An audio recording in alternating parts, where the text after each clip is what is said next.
बिस्मिल्लाहिर्रहमानिर्रहीम अस्सलातु वस्सलामु अलैका या सय्यदी या रसूल अल्लाह व अला आलिका व अस्हाबिका या हबीब अल्लाह।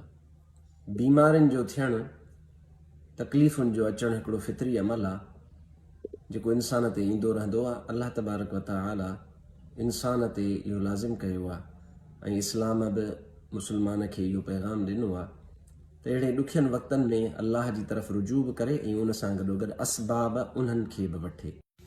जहिड़ी तरह दुआ करणु सुन्नत आहे, अहिड़ी तरह दवा वठणु बि सुन्नत आहे। मुंहिंजे हबीब अकरम सल्लल्लाहु अलैहि व आलिहि वसल्लम बीमारियुनि जे लाइ पंहिंजे सहाबिन खे इहा ई नसीहत फरमाई ऐं हुकुम फरमायो। लिहाज़ा कंहिं बि वबा जी सूरत में इंसान इलाज पंहिंजो कराए ऐं एहतियाती तदाबीर इख़्तियार करे।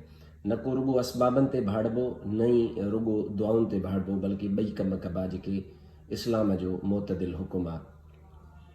असांजे सिंध जे कामिल वली हज़रत पीर सैयद सिबगतुल्लाह शाह उर्फ़ तजर धणी रहमतुल्लाह ताला अलैह संदुन फरमान आहे त अल्लाह साईं कुल इंसान लाइ 27 लख बीमारियूं पैदा फरमायूं आहिनि, जिन मां 9 लखनि बीमारियुनि जा नाला बि आहिनि, इलाज बि आहे। 9 लखनि बीमारियुनि जा नाला त आहिनि पर इलाज कोन्हे, ऐं पाण फरमाइनि था 9 लख अहिड़ियूं आहिनि जिन जा नाला बि कोन्हनि ऐं उन्हनि जो इलाज बि न आहे। पर आख़िर में पाण इरशाद फरमायूं इन्हनि कुल 27 लख बीमारियुनि जो इलाज अल्लाह जे ज़िक्र में ऐं उन्हनि खां बचाव ज़रूरु अल्लाह जे ज़िक्र में मौजूदु आहे।